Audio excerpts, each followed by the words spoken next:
that marrying a cousin is prohibited. It's not in Islam, huh? I get a lot of people asking me from America that a cousin is a brother. This is not in Islam. A cousin is a total stranger. That is why the Prophet ﷺ married his cousin, Zainab bin Jahsh. And that is why he gave his daughter to his cousin, Ali ibn Abi Talib. So this means in Islam, there is no problem in that. Now, when I proposed, a woman came and she said, I suckled you, I breastfed you, along with one of your uncle's 20 daughters. My uncle has 20 daughters. So I suckled you and I suckled one of these daughters. But I forgot which one. Okay, you forgot now. 19 are halal for me to get married, or 2. And 1 is haram. What to do? Apply the rule, which says, Al-aslu fil abda' at-tahrim. The default when it comes to sexual intercourse and whatever precedes or follows that is prohibition. So the whole 20 become haram for you to marry because you do not know which one. If you were told that one of the girls in a village suckled with you, again the village becomes haram for you. But if it becomes a city, if it becomes a country, if someone came to you and said, I suckled someone with you in America, were you crazy? 300 million will become haram? No, they say that this is too much.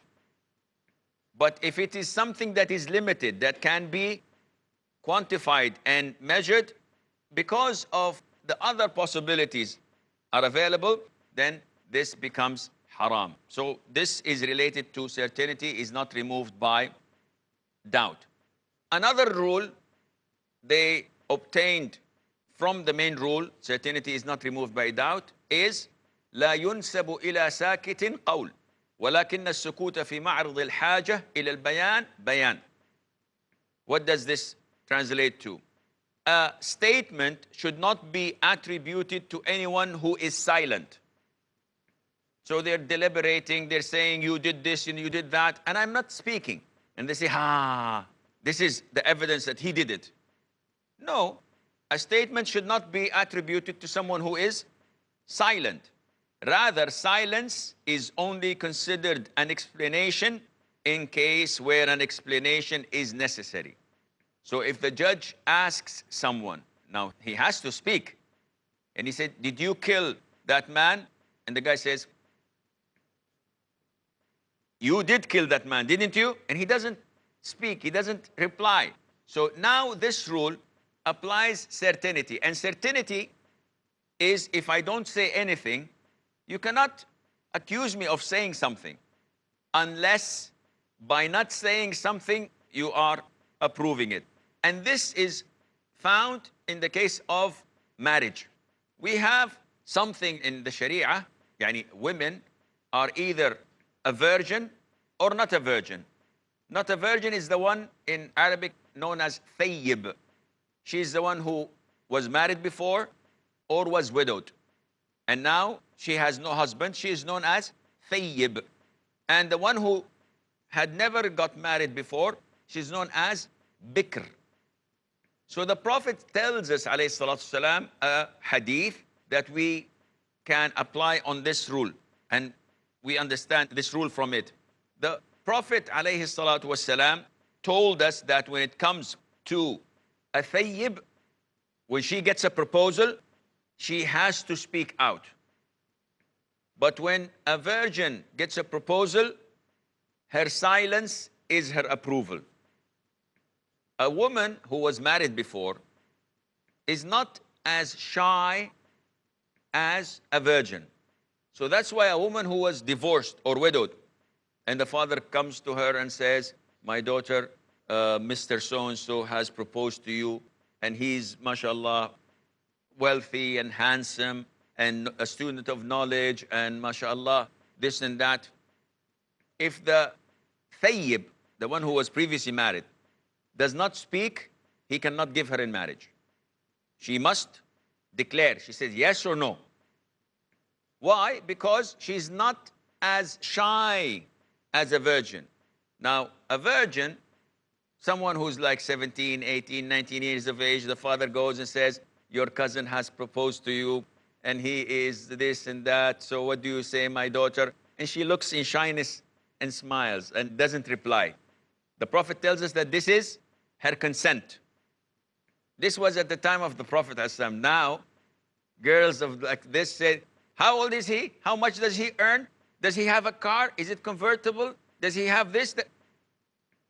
This is not the right way. This is not how girls are supposed to behave, especially those who were not married before. This is just a joke, huh? Don't think that all the girls are like this. But unfortunately, haya or bashfulness or shyness has been taken away from a lot of the Muslims because of their drifting away from religion. And the Prophet ﷺ told us that haya is from iman. And this is why the Prophet told us when a virgin is asked and she does not reply, this is considered to be an explanation, an approval. But in the case of someone who was previously married, she has to declare that, and her silence is not taken as an approval. One of the rules that deals with certainty and doubt is that certainty is not removed by doubt. What about imagination? If someone imagines something, can we apply this to him? No. Imagination does not remove certainty. Can you give an example? Yes, someone goes to a country and it's time for salah. He doesn't ask about the qibla. He doesn't go and check the masjids where they are built so that he knows the qibla. He doesn't check the sun to know the direction from east, west, north, and south. He doesn't do anything. He just looks, yes, I'm going to pray to this direction. Allahu Akbar. Certainty is not removed by doubt. And this person, the rule is لا عبرة بالتوهم. The rule is لا عبرة بالتوهم. And it translates to no consideration should be given to that which is merely imagined. So this individual imagined that the qibla is in this direction. He prayed. He didn't do his due diligence. He did not do his homework.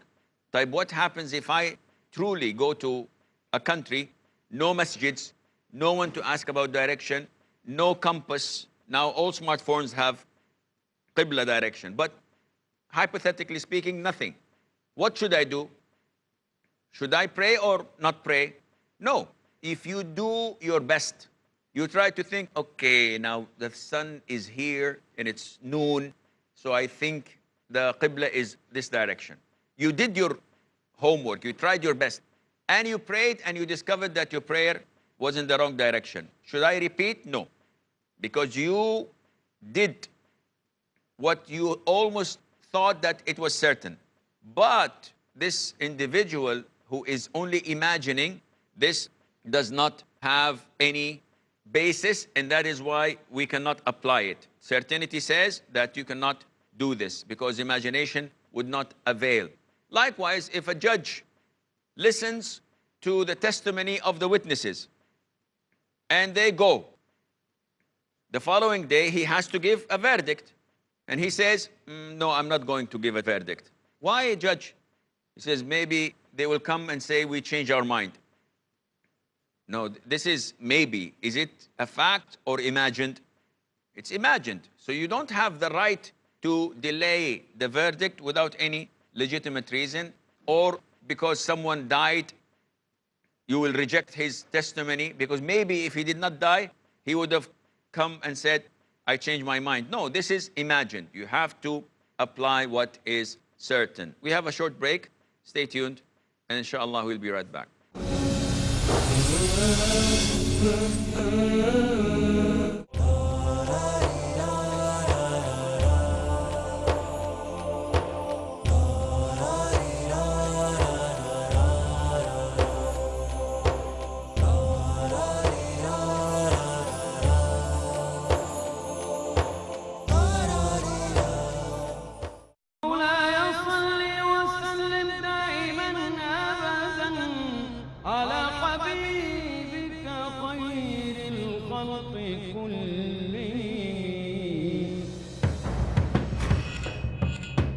In every job that you do, you want to be the best that you can be.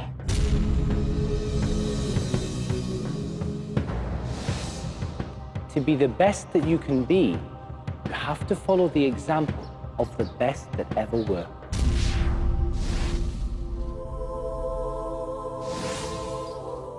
When it comes to da'wah, there is no better example than the example of those men whom Allah chose to do the best of jobs.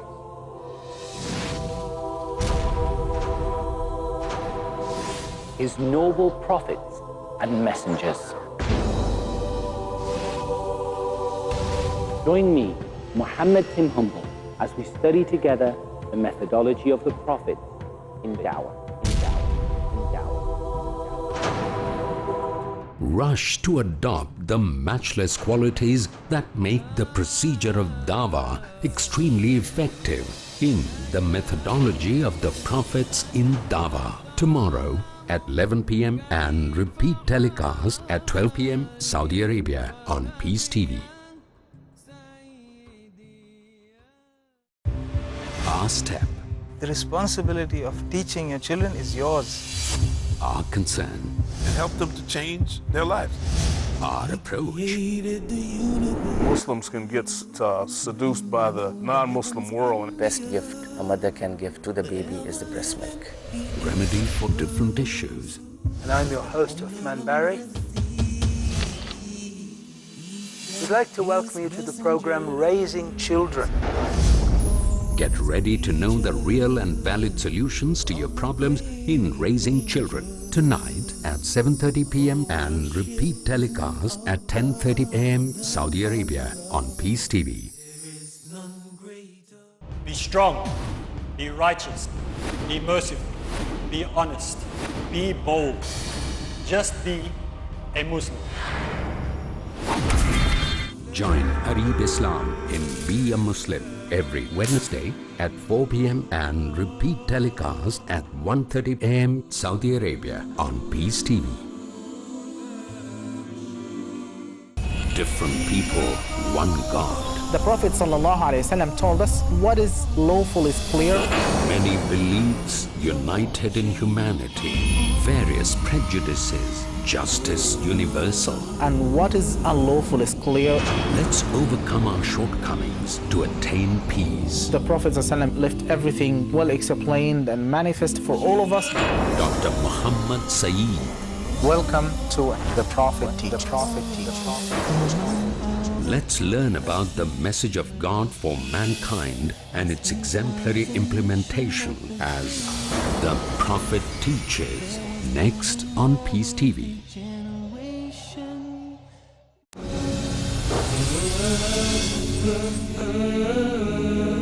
Assalamu alaikum and welcome back. Now, one of the sub-rules states that لا عبرة بالظن البين خطأه, that no consideration should be given to a doubt which is clearly incorrect. This means that if you do something and after doing it, you discovered that it was wrong, this means that it has no basis to it, and hence there is no consideration to it. Give us an example. I come and I find a bucket of water, and I believe, applying the other fiqhi rules, that water is pure, and I ask and people tell me this is pure, so I make wudu and I pray. And after I finish praying, someone comes and tells me, no, the water is not pure. There is a najasa in it. And I discover that he's right. There is a najasa in it. What to do? The rule says that no consideration should be given to doubt which is clearly incorrect. Now, I've discovered that what I thought was certain becomes not certain, and therefore I have to make wudu again and I have to pray again. Because this doubt now is not a doubt, it becomes a certainty that the water is not pure. Now, one would probably argue and say these rules are confusing. No, they're not confusing. 90% they are correct, but there is always this 10% that is an exception. So if you master these rules and always have them at the back of your mind, you can know what is right and what is wrong, generally speaking.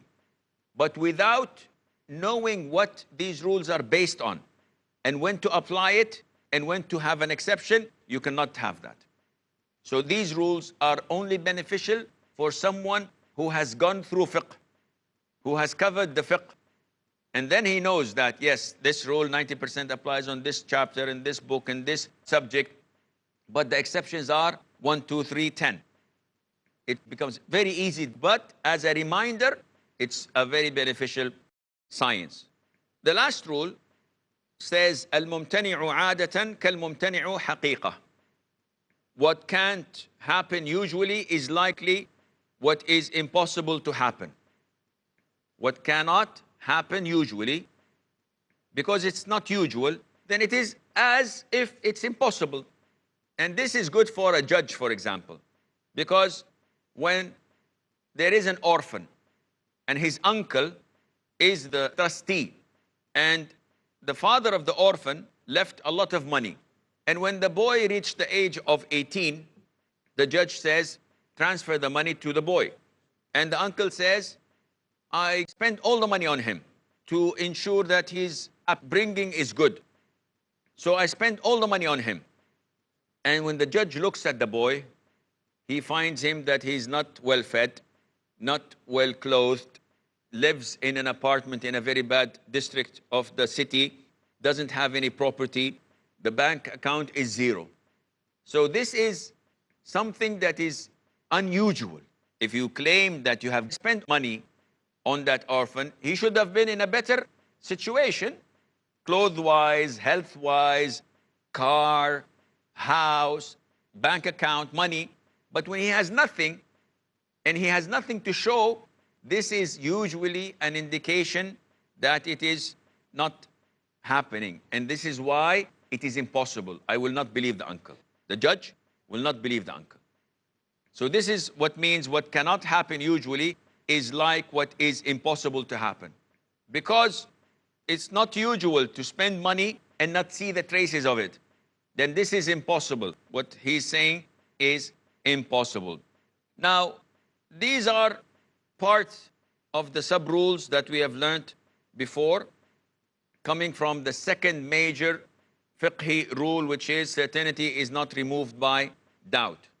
There are another set of rules. The 10 rules that we have taken, they're stemmed directly from certainty is not removed by doubt. There is something that we understand by reversing it. So how do we reverse it? Certainty is not removed by doubt, but it is removed by certainty. So this is reversing it. And they have come up with a number of rules. One of them is whatever is certain is not removed except by what is certain as well. And we gave an example for that. Someone thinks that he divorced his wife. What is certain? No. One word. No, this is negative. I want the affirmative. Marriage. What is certain is marriage. Okay, so I will not remove this marriage except when I am certain that there is divorce. So what is certain is removed by what is certain. Water is pure. If I see something that is an impurity, I will definitely remove it, the purity, and say that now the water is impure. What is certain is removed by other certainty. Also, sometimes we understand things not being said. Your understanding for things has no value compared to something that is said. Example, I rent a car, and everyone understands that when you rent a car, you're allowed to take passengers. You will not rent a car for your own. I will have my friend, I will have my children. This is logical. Sometimes I rent a car and I put cargo in it, my bags, my stuff, to transport them from one place to the other. So this is understood. Everyone knows this. But if it is stated in the contract, or the man who is leasing me said, do not take any passengers except you, or do not transport any luggage with you, and I defy his orders and I go against them, do I have the right or not? They said no, because what is stated, what is said, is more stronger than what is understood. So this certainty, which is I can take whatever I want with me, is removed by another statement that takes this understanding out and tells you you are not allowed to do certain things, whether carrying passengers or carrying stuff. And finally, they say one of the rules that are understood by the reversing, they say that if something is coming out or stemming from evidence, then this issue is decisive when there is a probability. So because we have an evidence or something that is so strong, it allows us to cancel something that normally would be accepted. Example, if someone writes a gift, if I give a gift to my son, what's the ruling on that? It's halal, no problem.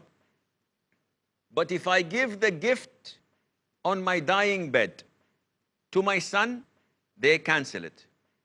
Why? Because I am on my dying bed, this takes the ruling of a will. And it is not permissible to make a will to someone who would inherit. The Prophet said, alayhi salam, la wasiyyata liwarith, that someone who will inherit, you cannot write a will. So if I was in my health and I give my son a gift, no problem. But because there is this possibility, there is this chance that I am writing it because I'm on my dying bed and he's inheriting, the scholars would make this not permissible, because this certainty, which usually I can give gifts away, is cancelled by something that is probable, that is, I am giving a will.